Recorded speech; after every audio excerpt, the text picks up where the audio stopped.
If any clip was going to set the tone for this review, it was that one. This game is incredible.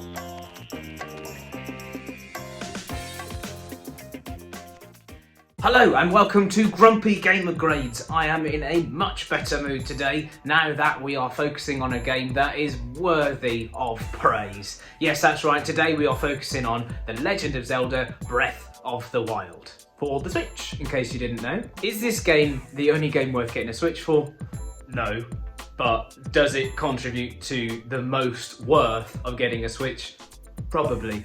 You're probably going to buy the same stock things for a Switch anyway. That'll be your Mario Kart, some kind of Super Mario adventure, and this game. Because truthfully, other than maybe one or two other games that I have given some time for, this has been the one. This game demands your time. You can see from every building, from all the horizons, the physics of the gameplay, the painstaking effort that has gone in from the developers here. For those people who hadn't played a Legend of Zelda game before, this is the best example of a soft reboot that you will ever find. You don't need to have played all the games previously, but it absolutely gives so many Easter eggs for those people who've spent, like myself, the last 30 years playing The Legend of Zelda. Fantastic work from Nintendo to somehow find that balance between new game people and those who've spent, as I said, 30 years of previous Legend of Zelda incarnations. So what makes this game so special? Because there's no particular set strategy for each encounter or even any boss, you can basically fight them how you like, with varying results obviously. There's no set way of having to do it, meaning you can put your style on this game and just enjoy it for what it is. Even if you're not combat heavy, like there's so much that you can explore, the physics of the gliding, of shield surfing, it's just so much fun. And also it got the cooking right. So many games these days, they make you do a by the numbers cooking thing just to replenish stamina. This one really took advantage of having all sorts of different ingredients that would give you incredibly diverse effects, whether that's increased stamina, that could be increased attack, anything you can imagine that would give you some kind of buff, it has done it. And it's really clever and yet so impossibly simple. And yet other games almost crudely like crowbar into their games this idea of, oh, let's have meat and potato to fill our character up with lots of big energy, yes? But the game itself, it kind of just leaves you to it. That's as much of a positive as it is a negative though. One of my drawbacks from it is that initially, unless I knew exactly what I needed to do, it does kind of leave you a little bit unknown, a little bit on the kind of not sure. But at the same time, that's a really good problem to have with a game as wide and like just full of things to do as this one. One of the major criticisms from Zelda fans gone by is that it's so different from previous Zelda games. That in itself is a little bit of what we're seeing now as a problem with fan service anyway.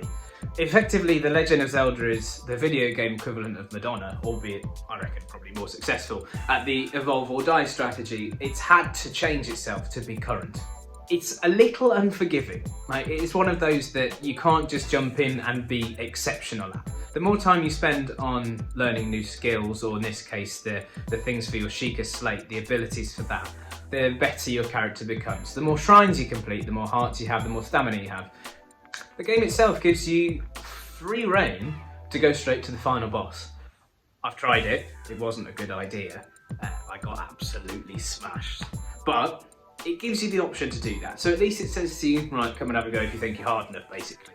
But the reward you get out from putting the effort in and going and doing those shrines and going and doing the four major beasts that you have to go and clear out, basically, is massive. You know, it makes the game tons easier. If you put loads of effort in pre-final boss Calamity Ganon, you're going to make your life a bit easier when it actually comes to fighting the boss. But the range in approaches you can take, great. Some of the things that were teared up from the Zelda lore book include the green costume. But not only did they get rid of the green traditional costume, they got rid of it just being essentially one costume at all, by making it so that there are all sorts of different outfits you can equip Link with all sorts of benefits, whether that's temperature, whether that's the defense buffs, you know, whether you can climb faster, all sorts of things have been put into account here. And of course, for fan service, using the amiibo, you can absolutely still get your traditional green garb And of course, being the nostalgia sucker I am, I've played most of the game in the Hero of Time outfit because Ocarina of Time rules, please make a remake. The characters bring such a depth and warmth of enjoyment to the world that they're in, which is really quite in juxtaposition to the fact that they're all basically trying to rebuild their lives from the utter atrocities that occurred 100 years ago in the game world. It's quite, you know, it's almost a bit British to think that they're having the never say die attitude for basically trying to repair Oblivion.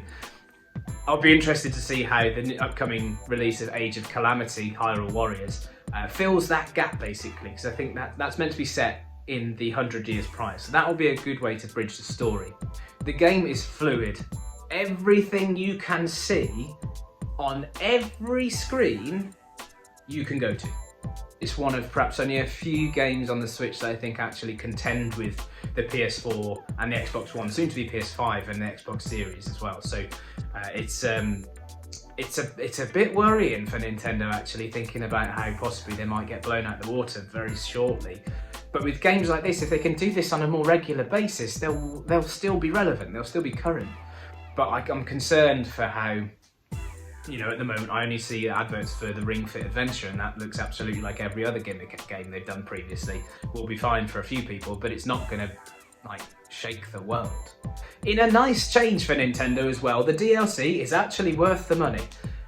Some of the DLC for other games for Nintendo and even PlayStation and Xbox of late has been really poor. I remember buying the Batman Arkham Knight DLC and it basically just being half an hour with Batgirl, which is fine, but not worth, I think it was 25 quid for or something at the time. This one, yes, you do pay, again, in the 20s for it, but there's hours of gameplay. It's legitimately hard as well, like legitimately where you have to work out riddles and actually know the whole world to be able to work it out. And so it's worth it. Yes, you don't get much more in actual plot, but tasks and gameplay, which is largely why we play games, it's great. So well done, Nintendo. If you can have a word with the people who organise Pokemon, that would be amazing, because their DLC is pants. Amazingly, The Legend of Zelda Breath of the Wild has sold only the 4th most copies of any Switch title. Animal Crossing has been bought by more people. Now, personal preference aside, like, come on. It's effectively like just life with animals. But I can't quite fathom it. It is still, to this day, the best game that Nintendo have released for the Switch. You don't agree? Fine.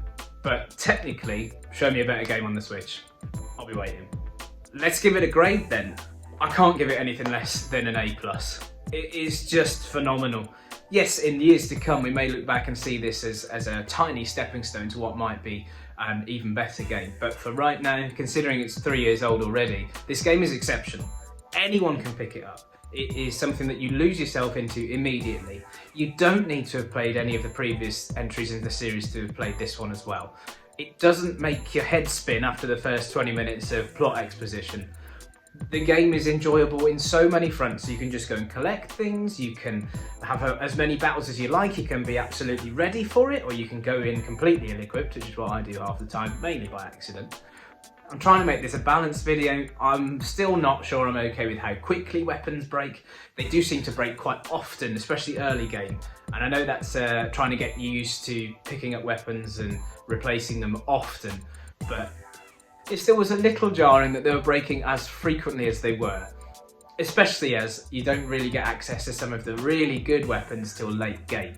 You're like throwing around basically wooden sticks for the first half an hour or so, and whilst that is fun, just give me the Master Sword.